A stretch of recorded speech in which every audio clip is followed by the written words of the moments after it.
আসসালামু আলাইকুম। এটিএন বাংলার প্রতি ঘন্টার সংবাদে সবাইকে স্বাগত জানাচ্ছি মার্জিয়া মীরা।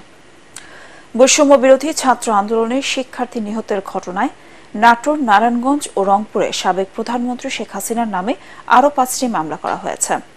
নারায়ণগঞ্জে মামলাটি দায়ের করেন নিহত আবুল হাসানের ভাই। এতে শেখ হাসিনা ছাড়া ওবায়দুল কাদের, হাসান মাহমুদ, আসাদুজ্জামান খান কামাল, জুনাইদ আহমেদ পলক, শামীম ওসমান, সেলিম ওসমান, শামীম ওসমানের ছেলে অয়ন ওসমান সহ আরও 48 জনের নাম রয়েছে। অজ্ঞাত আরও 2 শতাধিক ব্যক্তিকেও আসামি করা হয় এই মামলায়। এদিকে রংপুরে ছাত্র আন্দোলনের সাবেক প্রধানমন্ত্রী, সেতুমন্ত্রী, স্বরাষ্ট্রমন্ত্রী, আইনমন্ত্রী ও আইজিপি সহ 50 জনের নামে আলাদা 3টি মামলা দায়ের করা হয়েছে। মামলাগুলো করে নিহত শিক্ষার্থী আবু সাইদ, আব্দুল্লাহ আল তাহির ও মেহরাবের পরিবার। নাটোরে বৈষম্য বিরোধী ছাত্র আন্দোলনের সময় স্কুল ছাত্র ইয়াসিনকে তুলে নিয়ে গিয়ে হত্যার অভিযোগে সাবেক প্রধানমন্ত্রী শেখ হাসিনা সহ 111 জনের বিরুদ্ধে মামলা দায়ের করেছেন ইয়াসিনের বাবা ফজর আলী। জয়পুরহাটে কলেজ শিক্ষার্থী নজিবুর সরকার বিশাল নিহতের ঘটনায় সাবেক প্রধানমন্ত্রী শেখ হাসিনা, আওয়ামী লীগের সাধারণ সম্পাদক ওবায়দুল কাদের, জাতীয় সংসদের সাবেক হুইপ ও আওয়ামী লীগের সাংগঠনিক সম্পাদক আবু সাইদ আল মাহমুদ স্বপন সহ 128 জনের নামে আদালতে মামলা হয়েছে। নিহত বিশালের বাবা মুজিদুল সরকার বাদী হয়ে এই মামলা করেন। রাজধানীর আগারগাঁওয়ে বাংলাদেশ পরিসংখ্যান ব্যুরো ভবনে অবরুদ্ধ 3 কর্মকর্তাকে গতরাতে সেনাবাহিনীর সহযোগিতায় উদ্ধার করা হয়েছে। প্রকল্প ভিত্তিক উপজেলা, জেলা পর্যায়ে নিয়োগকৃতদের নতুন করে নিয়োগ দেওয়ার দাবিতে দিনভর সেখানে বিক্ষোভ করেন ডাটা এন্ট্রি অপারেটররা। পরে ঊর্ধ্বতন কর্মকর্তাদের আশ্বাসে পরিস্থিতি শান্ত হলেও সেনাবাহিনীর মধ্যস্থতায় তাদের উদ্ধার করা হয়। দেশের মানুষের হালনাগাদের তথ্য জেরক্স ইন্ডিয়া লিমিটেড নামের ভারতীয় প্রতিষ্ঠানটির কাছে সংরক্ষিত বলে জানান ডাটা এন্ট্রি অপারেটররা। রিপোর্ট করছেন মুস্তাফিজুর রহমান। দেশের দরিদ্র জনগোষ্ঠীর তথ্য সংগ্রহ করতে 2016 সালে ন্যাশনাল হাউসহোল্ড প্রকল্পের আওতায় নিয়োগ দেওয়া হয় 545 জন ডাটা এন্ট্রি অপারেটর। প্রকল্পে নিয়োগকৃতদের নতুন করে নিয়োগ দেওয়ার দাবিতে দিনভর অবস্থান নেয় পরিসংখ্যান ভবনে। অবরুদ্ধ করে রাখা হয় ঊর্ধ্বতন 3 কর্মকর্তাকে।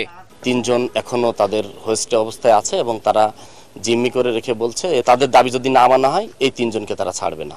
রাতে সেনাবাহিনীর সহযোগিতায় উদ্ধার করা হয় অবরুদ্ধ কর্মকর্তাদের। পরে ঊর্ধ্বতন কর্মকর্তারা আশ্বাস দেন তাদের দাবি মেনে নেয়ার। সচিব ডিজিকে আমরা সম্মিলিতভাবে বলবো সুষ্ঠু সমাধানটা কোথায় আছে। ওনারা কয়েকটা ডিপার্টমেন্টের উদাহরণও দিয়েছেন, সেই ডিপার্টমেন্টের সেই উদাহরণের অর্ডারগুলো ওনারা দায়িত্ব নিয়েছেন জোগাড় করে আমাদেরকে দেবেন। এই অর্ডারগুলো নিয়ে আমরা সেটার ভিত্তিতে যে আমরা সুপারিশ করতে চাই অথরিটিকে, যাতে এটার একটা যৌক্তিক সমাধান অথরিটি সিদ্ধান্ত নিতে পারে। যদিও সকালের মিটিংয়ের জন্য রাতভর ওই ভবনে অবস্থান নেন ডাটা এন্ট্রি অপারেটররা, সমঝোতা করে তাদের সাথে রাখা হয় 2 কর্মকর্তাকেও।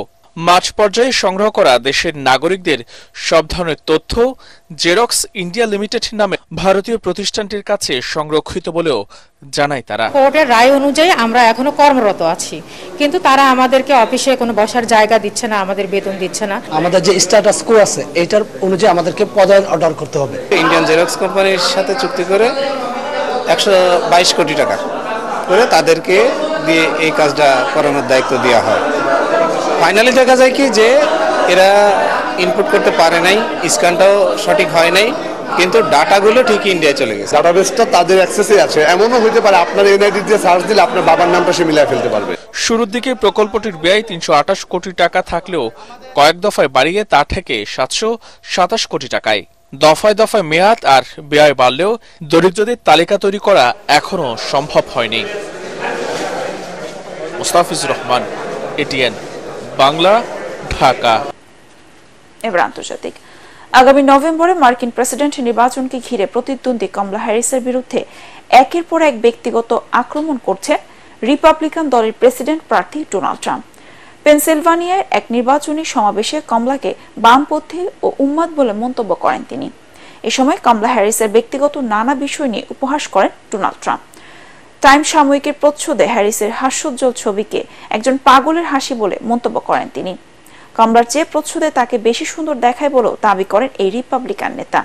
ট্রাম্পের উপদেষ্টা ও প্রচার শিবির থেকে তাকে হ্যারিসের বিরুদ্ধে ব্যক্তিগত আক্রমণ না করার পরামর্শ দিলেও তাতে কান দিচ্ছেন না সাবেক প্রেসিডেন্ট। এবার খেলার খবর।